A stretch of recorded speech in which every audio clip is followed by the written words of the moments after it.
power of self-actualization can completely supercharge a team. It can take an ordinary team and turn it into a super team.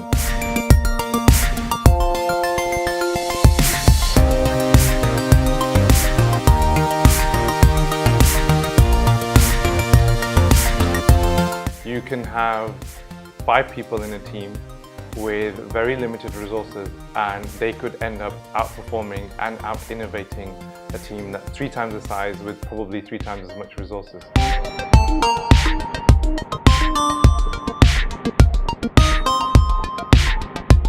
My name is Khurram Malik, and I am a business and behavioral strategist.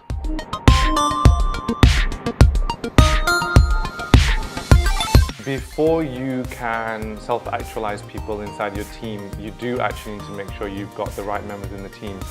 You do have to have people that are more conducive to self-actualization, because that will make your job much easier.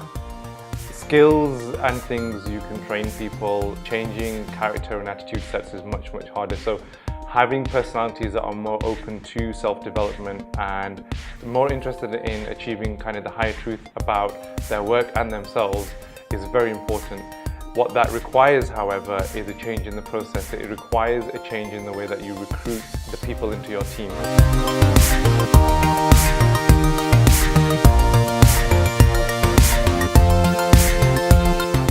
The traditional structures that we have usually focus on academia or historical career performance when it comes to recruiting, or when it comes to assessing the candidate that you're taking into your team.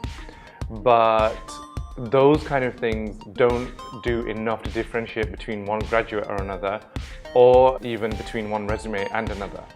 So it requires a change in focus on what is it that you're looking at in terms of the candidate.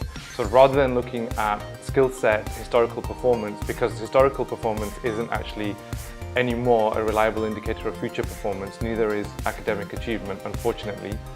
So what you then have to look at is personality traits. You have to look at what kind of attitude is this person bringing to the table.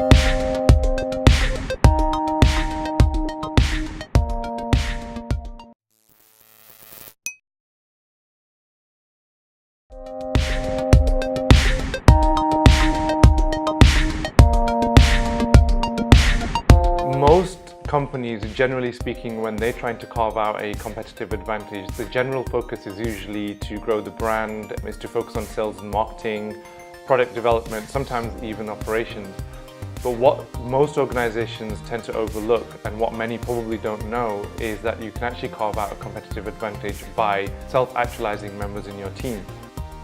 And the reason why that can happen is because the team members can start outperforming their counterparts, which means a lot more new ideas that come ground up in the organization, that flow to the top. And it also means that they're a lot more productive, and that extra throughput and the extra ideas can actually create the competitive advantage that many are looking for. And the best thing about taking this approach is that compared to other things that you might invest in, like marketing, sales, branding, etc., it actually creates the greatest ROI.